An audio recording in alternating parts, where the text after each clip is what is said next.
I encourage you, go grab a Bible or look it up online or on an app and read Isaiah 7, and then we can talk about it while I play them around. That's not it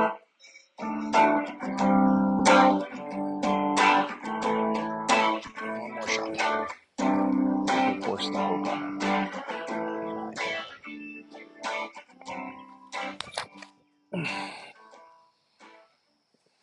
Hope's stable. Good disc.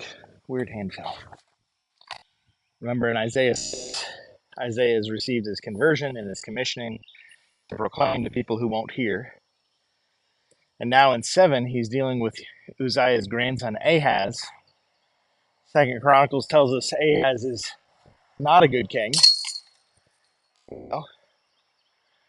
And at this moment, Ahaz is being confronted by a dual attack from Ephraim, or the northern kingdom of Israel, aligned with Damascus and Syria. This threat from Syria and Ephraim, Ahaz and all of Jerusalem is shaking in their boots, totally terrified.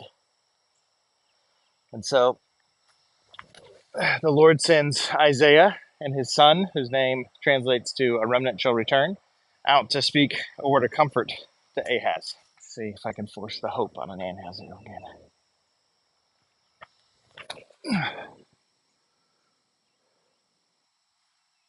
That's a better throw.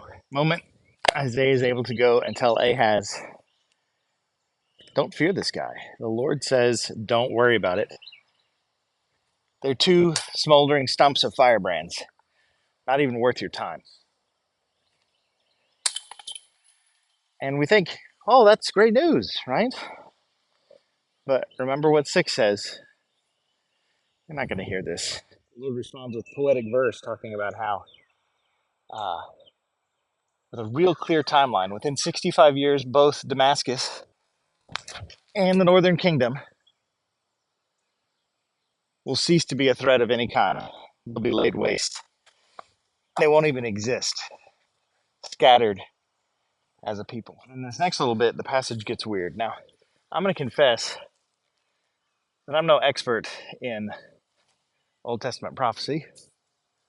That was weird.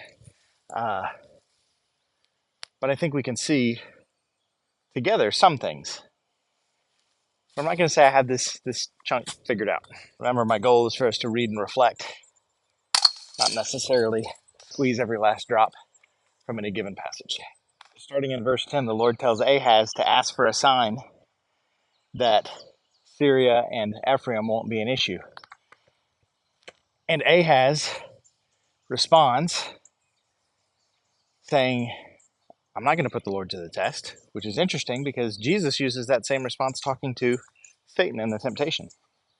The Lord's response to Ahaz is interesting because he sees through Ahaz's feigned obedience to see his unbelief. And he says, is it not enough for you to wear out men, but you're going to wear out God also? I think it's critical for us to see that when the Lord says to test him, that is a very different thing from when Satan tempts us to test God. In this context, that we see a verse we read at Christmas quite often. The Lord says, I'll give you a sign. The virgin shall conceive and bear a son, and you shall call his name Emmanuel, or God with us. That's the context. Furthermore, we're told that before this kid can know the difference between good and evil, Syria and the northern kingdom of Israel will be laid all the way waste. Most of the rest of the chapter uses various metaphors to talk about how a very specific enemy, the king of Assyria, will be the one who lays waste to both Damascus and Samaria. In the midst of all of this, we see where Isaiah's son's name, a remnant shall remain, comes into play, because even in the midst of talking about the whole land being turned into wild places, we're told that the people will keep cows and goats and eat curds and honey. I'm like, it's not a bad deal if oppression is ended for people to have their lives simplified that way. A very weird juxtaposition, all this talk of destruction and briars and brambles and the place being made desolate. At the same time, you have people seeing this as the promised land, flowing with milk and honey. Like that's how people will live. I mean, there's something to that, the idea that they're going to not fear these kings that will destroy everything, but instead they're going to fear the Lord who promised them good. So, what are we supposed to see here? Tension between destruction and fulfillment of promise. Being in the promised land, even while Ephraim and Damascus are being removed from the promised land. God with us, Emmanuel, conceived of a virgin. If I'm Israel, this passage is confusing. Because it puts some things in tension against each other, but maybe it's not as confusing as all that. On one hand, there's a clear timeline for when the northern kingdom, Ephraim, and Syria will be destroyed by the king of Assyria. But even in the midst of all that destruction, there's also going to be people living under the blessing of the promised land, a remnant. It's interesting too, because often the pattern in the Old Testament is that the prophecies will have a mix of near-term prophecies that confirm the long-range prophecies. And usually the short-term prophecies act as signs to confirm the long-term prophecies. But I think in this case, it's actually the destruction of Assyria that confirms a longer-term prophecy about the virgin conceiving and bearing a son and God with us. For us on this side of the incarnation and the cross, I think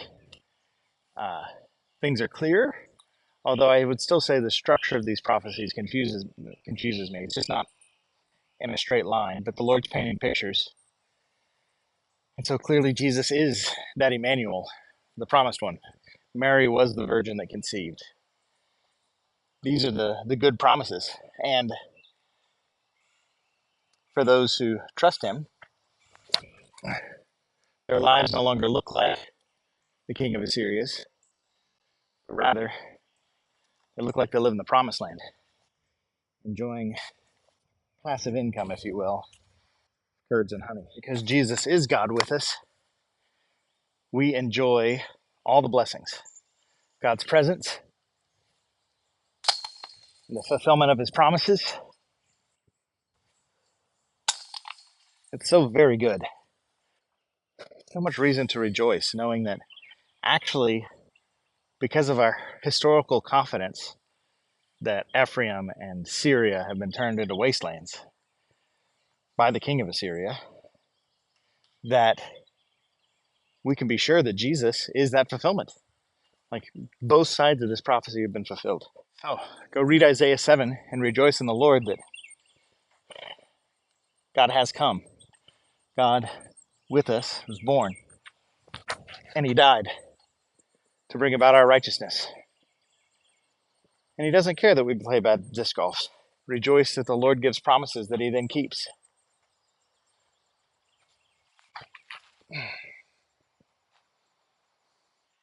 Enjoy him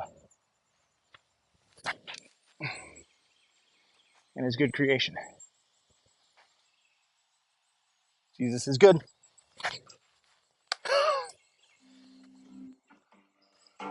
Even when my disc golf is terrible.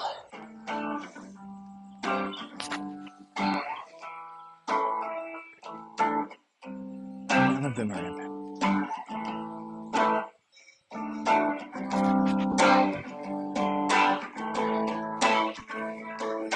It can be parts. See you next time.